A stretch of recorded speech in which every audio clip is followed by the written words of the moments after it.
Признаки того, что у вас в квартире есть дымовой.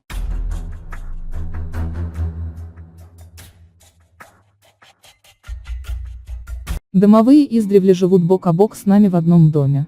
Еще на Руси домовых уважали, оберегали, дружили с ними, старались задобрить и ублажить. При переезде в новый дом их обязательно приглашали с собой. Домовые непростые жители, они защищают семью, с которой живут, предупреждают об опасности, всячески помогают, а иногда и шалят, озорничают.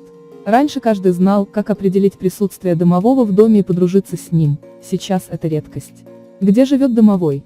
Прежде чем задабривать домового, нужно четко понимать, зачем это делается, как именно он помогает своим подопечным. Также важно знать, где он живет, что любит, что ему не нравится, может ли навредить. Увидеть домового практически невозможно, они прячутся от человека. Только домашние животные могут его увидеть. Иногда дети, когда домовенок с ними играет. Живет домовой в самых разных укромных местах.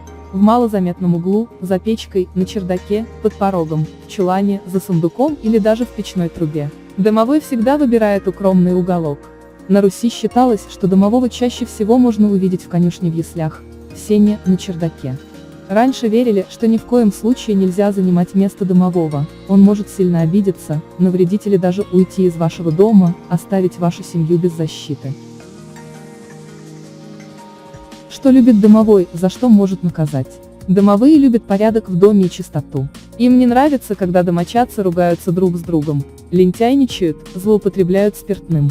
Если домовому кажется, что его не уважают, он может и начать вредничать. Например, ночью он не дает нормально спать, шумит, гремит, стучит, вы слышите посторонние звуки в доме или квартире всю ночь. Если домовому что-то очень сильно не нравится, он может даже ущипнуть вас во сне, чтобы вы проснулись. Нашли небольшой синячок и не помните, откуда он взялся? Скорее всего, это озорничает домовой, наказывает вас за проступок. Однако бывает, что домовые просто шалят без веских причин. Вот такой вот вредный старичок-домовенок. Интересно, некоторые считают, что домовые рождаются уже старичками, а по мере взросления молодеют, живут домовые по несколько сотен лет. Не зря едание о старичке-проказнике, который может и вещь какую-нибудь припрятать, во сне ущипнуть, кота напугать. Может, домовой еще просто молодой, любит пошутить, подурачиться. Важно знать и помнить, что не любит домовой. Скандалы, крики, ругань, сквернословие, лень во всех ее проявлениях. Курение в доме, злоупотребление спиртным, большое количество немытой посуды в раковине. В этом старайтесь слово. Лучше дружить с ним, а не воевать. Общие признаки присутствия домового. Если быть чуть-чуть повнимательнее, прислушиваться к своим ощущениям, понять, есть ли домовой, не составит труда.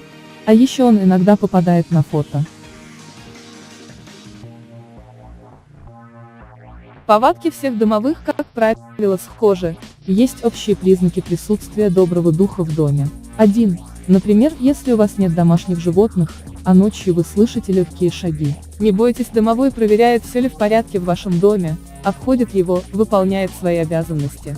2. Наблюдайте за вашими питомцами, они очень часто взаимодействуют с домовыми. Если ваша кошка понравилась домовому, он будет тоже ее оберегать, гладить. Например, ваш питомец начал мурлыкать без видимой причины, это домовой чешет за ушком или гладит по спинке. 3. Домовой может играть с котом или кошкой. Увидели, что животное бегает за кем-то невидимым, играется, домовенок дурачится с вашим животным. 4. Собаки реже взаимодействуют с домовыми. Как правило, если они заметят его, смотрят очень внимательно в одну точку, не реагируя при призыв или другую команду хозяина. 5. У вас появилось предчувствие прихода гостей, хотя вы никого не ждете, и в ближайшее время к вам стучат в дверь.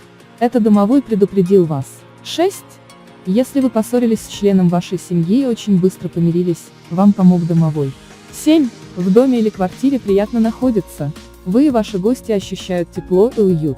Вам хочется возвращаться домой, вы набираетесь сил, улучшается настроение. Все это признаки опеки домового. 8. Домовые любят перебирать посуду на кухне. Если ночью вам кажется, что она звенит, добрый дух им привычкам. 9. Игрушки ребенка переставлены, пропала парочка конфет, домовенок немного поиграл, захотел чего-нибудь сладкого. Когда нужно задабривать домового, в целом домовые не вредничают, им достаточно уважительного отношения с вашей стороны, поддержания порядка и чистоты в доме. Однако если домового что-то не устраивает, он терпеть не будет. Обязательно даст знать, что что-то не так. Как проявляется недовольство домового? Вещи, оставленные на видном месте, исчезают, вы не можете найти их по несколько дней. Положили что-то в одно место, а нашли совершенно в другом, при этом вы прекрасно помните, где лежала вещь изначально. Дверцы шкафа почему-то оказываются открытыми, белье смялось. На кухонном столе разбросаны хлебные крошки, вы стали ощущать себя некомфортно в своем доме. Интересно, все эти виды озорничества домового лишь подтверждают его присутствие. Если вы сомневались в наличии домового, теперь у вас есть доказательства. Вам нужно как можно скорее его задобрить, вернуть расположение. Как подружиться с домовым? Домовой любит уважение к себе, ему приятно, когда его пытаются задобрить. Важно знать, как именно лучше всего подружиться с домовым.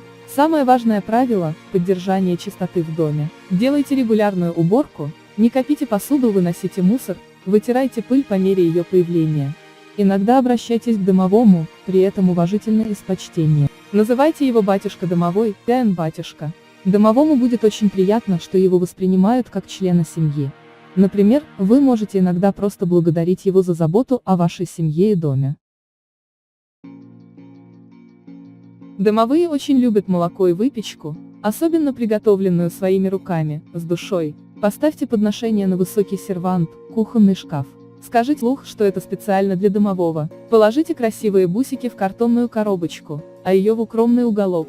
Пусть домовой поиграется. Обязательно пригласите домового с собой, если вы переезжаете. Чтобы помириться, нужно сказать следующее: чур со мной, а ты, домовой, стой. Мириться будем и дружить. Ты мне помогать, а я тебя кормить. Помните, домовой может защитить вас и предупредить об опасности. Если вы проснулись от резкого звука или стука, например, хлопнула дверь, проверьте, плотно ли закрыт газ, не течет ли вода. Домовой может предупредить и о пожаре, и о любой опасности, угрожающей подопечной семье. Раньше домовых всегда звали с собой, их любили и оберегали. Давайте разберемся, как забрать домового с собой. Как домового с собой при переезде. Если домового не пригласить с собой, он может сильно обидеться и начать вредничать. Сначала подметите квартиру или дом, после чуть-чуть рассыпать сор и позвать домового с собой. Теперь подметите рассыпанный сор, положите в пакетик, а его возьмите на новое место. Через сутки после переезда этот сор можно выбросить вместе с накопившимся мусором. При этом задобрите домового каким-нибудь угощением. Также можно взять с собой новый веник и подмести им новую квартиру или дом. Так вы уберете чужую энергетику, домовой охотнее последует за вами.